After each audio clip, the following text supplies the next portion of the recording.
ঘটিয়েছে। এই বক্তব্যের প্রারম্ভে এই ফ্যাসিবাদের বিরুদ্ধে আর স্বাধীনতার জন্য লড়াই যারা জীবন দিয়েছে, এই জীবন দেওয়ার তালিকায় এই ভাগ্যহত শ্রমজীবী মানুষ অকাতরে বারবার জীবন।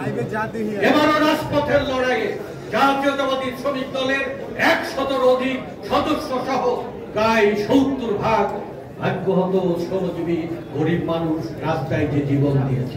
নেতৃত্বে কে ছিল এটা তারা গণনা করতে চায়নি। ভবিষ্যতে কি তারা পাবে সেটাও তারা অপেক্ষা করে। জাতীয় কর্তব্যে বাংলাদেশের শ্রমিক শ্রেণী বারবার অকাতরে জীবন দিয়েছে, ত্যাগ স্বীকার করেছে। আমাদের বাংলাদেশকে বিনির্মাণ করার জন্য, ভবিষ্যৎ বাংলাদেশ গঠনের জন্য সকল ধরনের আধিপত্যবাদ, সাম্রাজ্যবাদ, দেশীয় লুটেরাদের শোষণ বঞ্চনা থেকে উন্নত বাংলাদেশ গঠন করার জন্য এক মহাজাগরণ অপেক্ষা করছে।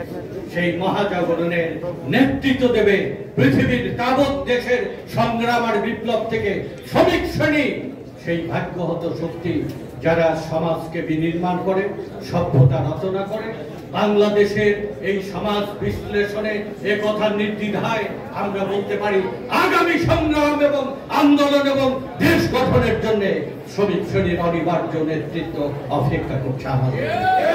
এই সুদিনের পরিবর্তনের জন্য আমাদেরকে গড়ে উঠতে হবে দক্ষতার বিচক্ষণতা দিয়ে, শৃঙ্খলার মাধ্যমে। জাতীয়তাবাদী শ্রমিক দলের আমাদের প্রাণপুরুষ আমাদের নজরুল ইসলাম খানের নেতৃত্বে আমরা শুরু করেছিলাম বুনিয়াদী প্রশিক্ষণ কর্মশালা। এই বুনিয়াদী প্রশিক্ষণ কর্মশালা বিভিন্ন জেলায়, বিভিন্ন বেসিকনের বিভিন্ন অঞ্চলে করার কারণে, এই কারণেই এই শ্রমিকেরা উদ্বুদ্ধ হয়ে রক্ত দিতে তারা পিছুপা হটেনি। এই রক্তাক্ত পথেই এই ফ্যাসিবাদের পতন হয়েছে। আধিপত্যবাদ এবং এই দেশীয় হাসিনার এই দুঃশাসনের থেকে বাংলাকে মুক্ত করা এই যে শ্রমিক শ্রেণীর অবদান, আগামী রাষ্ট্র বিনির্মাণে শ্রমিক শ্রেণীর এই নেতৃত্বে মহাজাগরণ করে আমরা একটি উন্নত বাংলাদেশ গঠন করার জন্য শ্রমিক দলকে সুশৃঙ্খল সুসংগঠিত হতে হবে। যারা লড়াইয়ের সময় দুর্যোগকালে 17 বছর 8 মাস নেতৃত্ব দিয়েছেন, যারা এই রাজপথে লড়াই করে যারা জীবন দিয়েছেন, যারা জেল খেটেছেন, মামলার আসামি হয়েছেন, আজকে অনুকূল পরিবেশে যে সমস্ত ভাইয়েরা সাহস করে আমাদের সঙ্গে এসেছেন তাদেরকে স্বাগতম। কিন্তু দুর্যোগকালে দুঃসময়ে যারা সাহসিকতার সাথে নেতৃত্ব দিয়েছেন তাদের যেন কোনোভাবেই আমরা অবহেলা না করি।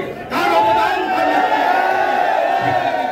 দলের শৃঙ্খলা রেখে আগামী বিএনপির সফলতা অনেকাংশে নির্ভর করছে শক্তিশালী শ্রমিক আন্দোলনের। সেই জাতীয় কর্তব্যে শ্রমিক শ্রেণীকে আরো আগাতে, ঐক্যবদ্ধভাবে গড়ে ওঠার জন্য, বাংলাদেশের সভ্যতা বিকাশের জন্য, বাংলাদেশের ভাগ্যহত মানুষের মুখে হাসি ফোটানোর জন্য, উন্নত সমৃদ্ধ বাংলাদেশ গঠনের যে ঘোষণা দিয়েছিলেন শহীদ জিয়া, যে দায়িত্ব পালন করেছে আমাদের মায়ের মতো নেত্রী বেগম খালেদা জিয়া, আগামী বাংলাদেশ পুনর্গঠনের জন্য ৩১ দফা ঘোষণা দিয়েছেন। ১,২০,০০,০০০ মানুষের কর্মসংস্থানের ঘোষণা দিয়েছেন। যে ঘোষণা বাস্তবায়নের জন্য আমাদের নেতা মির্জা ফখরুল ইসলাম আজকে চারণ কবির মতো এই বয়সে এসেও বাংলাদেশকে ঐক্যবদ্ধ শুধু করেনি, বিএনপি ঐক্যবদ্ধ করেছে, সকল বিরোধী দল ঐক্যবদ্ধ করেছে, শ্রমিক শ্রেণীকেও উনি অনুপ্রেরণার একটা আশার বাতি। সেই বাংলাদেশ গঠনের জন্য শহীদ জিয়ার অনুসৃত পথ, খালেদা জিয়ার মাতৃত্ব, আমাদের প্রাণ, ভবিষ্যতের আমাদের বাংলাদেশের প্রাণ তারেক রহমানের নেতৃত্বে এক শোষণ বঞ্চনা বৈষম্যহীন উন্নত বাসোপযোগী বাংলাদেশ আমরা গঠন করতে চাই। যে রাষ্ট্রে পৃথিবীর উন্নত রাষ্ট্রের মতো অন্ন, বস্ত্র, শিক্ষা, চিকিৎসা, বাসস্থান, কর্মের নিরাপত্তা, জান এবং মাল এবং মজুরির অধিকার আগামী বিএনপির নেতৃত্বে যে বাংলাদেশ গঠনের জন্য লড়াই করছে মির্জা ফখরুল ইসলাম দেশের মধ্যে, তার নেতৃত্ব নিয়ে আমরা সেই লড়াইয়ে আমরা হব প্রধান কাণ্ডারি। বাংলাদেশ পরিবর্তনের প্রধান শক্তি, পৃথিবীর সভ্যতা পরিবর্তনকারী শ্রমিক শ্রেণী বাংলাদেশ।